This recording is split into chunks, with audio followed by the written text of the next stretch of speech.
तुमने पाया ही नहीं, अहंकार का त्याग करा ही नहीं।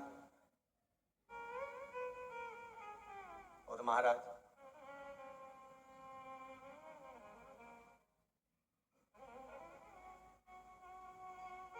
लक्ष्मण, आज श्री देवर्षि नारद का अहंकार नहीं गया, नारद जी के भीतर अभिमान रहा। मैंने काम को जीता, कामदेव को मैंने जीता, अहंकार भरा गया, अहंकार भरा गया। भगवान शंकर के पास में सबसे पहले गए और शिव जी के पास जाकर बोले, भोलेनाथ जी, जिस कामदेव को आप नहीं जीत पाए थे उस कामदेव को मैंने जीता है। बहुत ध्यान देना महाराज, भजन करो, स्मरण करो, दान करो, पुण्य करो, संकीर्तन करो, सत्संग करो, तुम्हारी मर्जी पड़े जो करो, पर अहंकार रखकर मत करना कभी कि मैंने करा। इसलिए शिव महापुराण की कथा कहती है, शिव पुराण करवाने वाले ना तो दिलीप जी अग्रवाल ना अग्रवाल परिवार, शिव पुराण कराने वाला भोले नाथ, करने वाला भी भोले नाथ और सुनने वाला भी भोले। या कोई नहीं करवा रहा, कोई बाँच भी नहीं रहा और ना कोई सुन रहा। और इस अंदाजे में मत रहना कि सीवर वाला महाराज बाँच रहा, सीवर वाले महाराज की क्या बस की है जो कथा बाँच दे। बाँचने वाला भी शंकर, करवाने वाला भी जम के बोलो शंकर, और सुनने वाला भी शंकर, सुनने वाला भी शंकर। नहीं तो तुम अच्छे अच्छे की नहीं सुनो, कथा कहां से सुन लो? तुम्हारे घर में अगर कहीं का कुछ कह दे तो तुम सुनो, और तो कथा सुन रही हो 3 घंटा, ये भोलेनाथ जी की कृपा है दाता, किसी की सामर्थ्यता नहीं कि कोई सुन ले। किसकी सामर्थ्यता?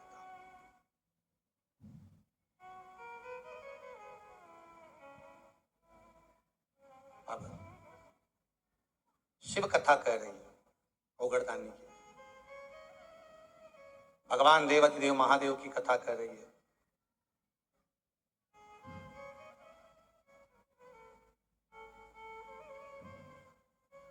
देवऋषि नारद भगवान शिव जी के पास में गए।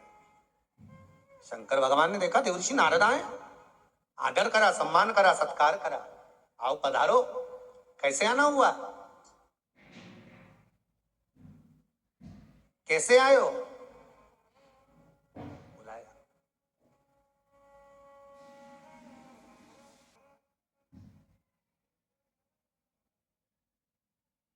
नारद जी बोले, आपको नहीं मालूम, मैंने कामदेव को जीता है, और उस कामदेव को जिसको आप नहीं जीत पाए हो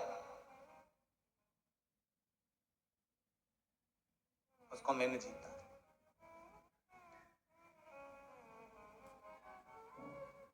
शिव महापुराण में बहुत सुंदर बात कही है महाराज।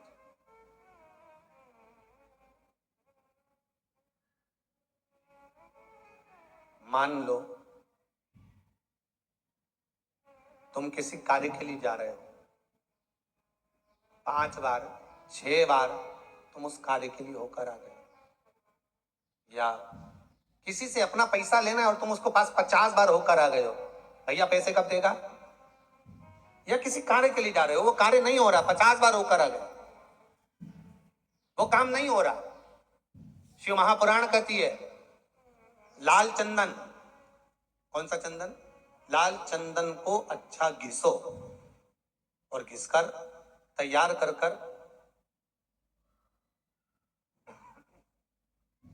बेलपत्री के ये जो दोनों भाग हैं, दर्शन हो रहे हैं आप लोगों को? लाल चंदन घिसो और घिसकर बेलपत्री के ये दोनों भाग हैं, दोनों पत्तियां जो नीचे की हैं, इसमें उस चंदन को लगा लीजिए। अगर किसी से आपको पैसा लेना है, वो नहीं दे रहा, या कोई काम है, या जॉब है, या नौकरी है, या उसके लिए, या कोई विद्याध्ययन का कोई कार्य है, कोई स्कूल में पढ़ाई कर रहे हो और वो कार्य नहीं हो रहा, 5 बार 6 बार करके देख लिया, नहीं हो रहा, तो ये दोनों पत्तियों पर लाल चंदन लगाओ। लाल चंदन लगाने का मतलब ये नहीं कि जरा सी तुम बिंदी लगा दो, लाल चंदन जो घिसा है उसको पूरी पत्तियों पर अच्छे से फेरना है, उस लाल चंदन को लगा दीजिए। और महाराज, बीच की पत्ती में थोड़ा सा घृत, घृत मतलब गाय का घी, गौ माता के दूध से, माखन से निर्मित उस घी को बीच की पत्ती में थोड़ा सा लगा लीजिए।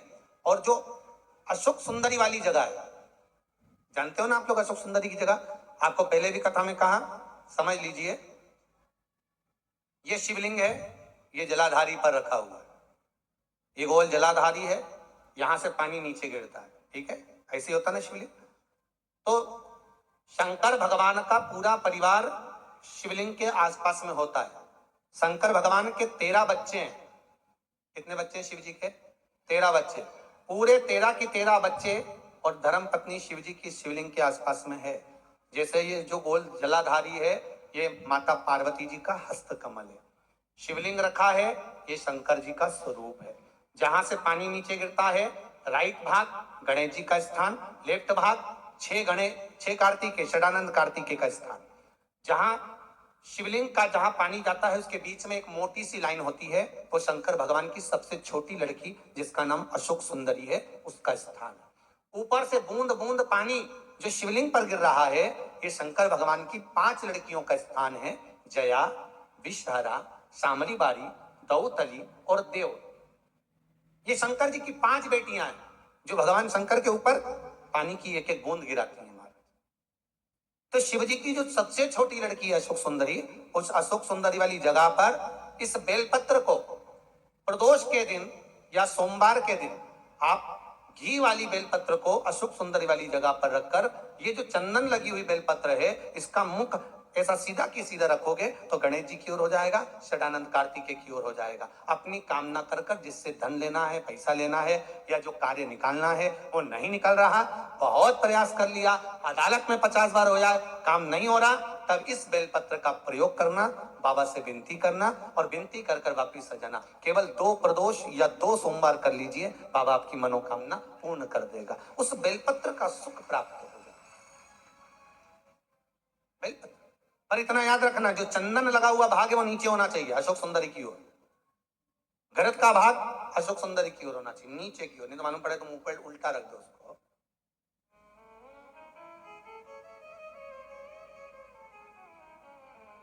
शिव स्मरण, यही चीज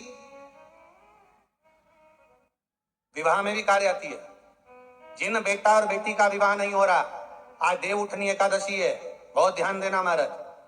जिन बेटा बेटी का विवाह नहीं हो रहा, 30-30 साल के हो गए, 28 साल, 40 साल, 25 साल के हो गए, विवाह नहीं हो रहा, तो आज बेलपत्री पर दोनों पत्तियों पर लाल चंदन लगाइए और बीच वाली पत्ती पर पीला चंदन लगाइए। जिसका विवाह नहीं हो रहा उसके लिए का है, आज ही करना पड़ेगा बंधु। देव उठनी एकादशी के दिन आज ही का है, बस साल में एक ही बार होता है वो।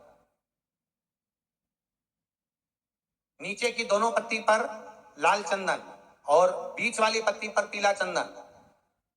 महाराज, पीला चंदन लगाने के बाद में जो लाल चंदन है, उस लाल चंदन से 7 बिंदी पीले चंदन वाली पत्ती पर लगवा दीजिए। जिस लड़का लड़की का विवाह नहीं हो रहा, उससे लाल चंदन की 7 बिंदी लगवा दीजिए और लगवाकर जहां पर अशोक सुंदरी का स्थान है, वहां पर उस बेलपत्री को उसका नाम और गोत्र बोलकर, जिस व्यक्ति का विवाह नहीं हो रहा, नाम और गोत्र बोलकर आज रात्रि के समय पर या आज शाम के समय पर उस बेलपत्र को देवउठनी आज एकादशी के दिन भगवान शंकर की अशोक सुंदरी की जगह पर चढ़ा दो और बाबा से विनती कर लो, बाबा मेरा मंगल विवाह हो, ऐसा निवेदन कर लो। 3 महीने के अंदर विवाह पक्का, भगवान विवाह पक्का करा ही दे। अशोक सुंदरी वाले वो करना आज ही पड़ेगा देवउठनी एकादशी पर। ये प्रयोग बाकी के दिन का नहीं है, केवल देवउठनी एकादशी का प्रयोग। जिसका विवाह नहीं हो, शादी, बेलपत्री का प्रयोग। बस दोनों में अंतर है घृत का और पीले चंदन का। 7 बिंदी लाल चंदन की जब पीला चंदन लग जाए, 7 बिंदी लाल चंदन की उससे लगवाओ जिसका विवाह करना है। जिसका विवाह नहीं हो रहा उससे लगवाइए, फिर भगवान को समर्पित कर दीजिए। तेरा ही दिया मैंने खाया पिया है, तेरा शुक्रिया, तेरा शुक्रिया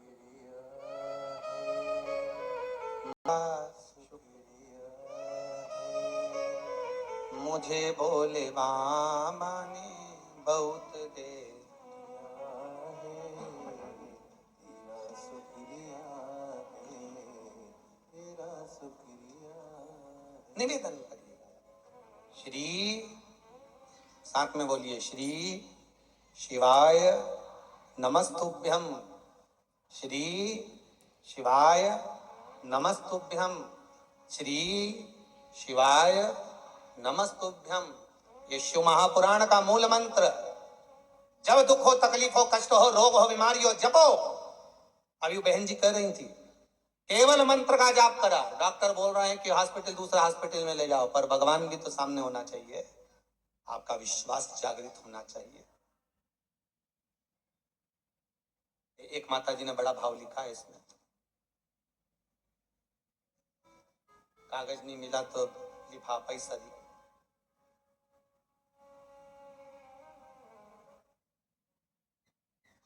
विभा देवी फतेहपुर गया बिहार से आई। कहाँ बैठी है?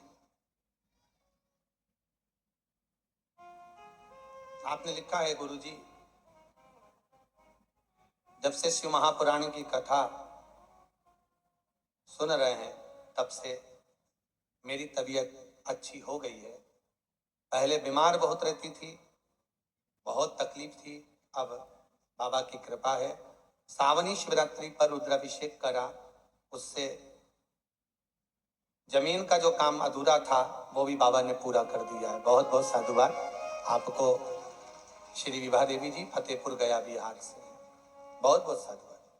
भगवान शिव की कृपा ही कुछ ऐसी। आपका विश्वास जहां जागृत हो, आपका विश्वास जहां जागृत हो जाए वहां शिव का दर्शन। शंभु शरणे पड़ी, मांगू घड़ी रे घड़ी, दुख काटो, दया करी ने दर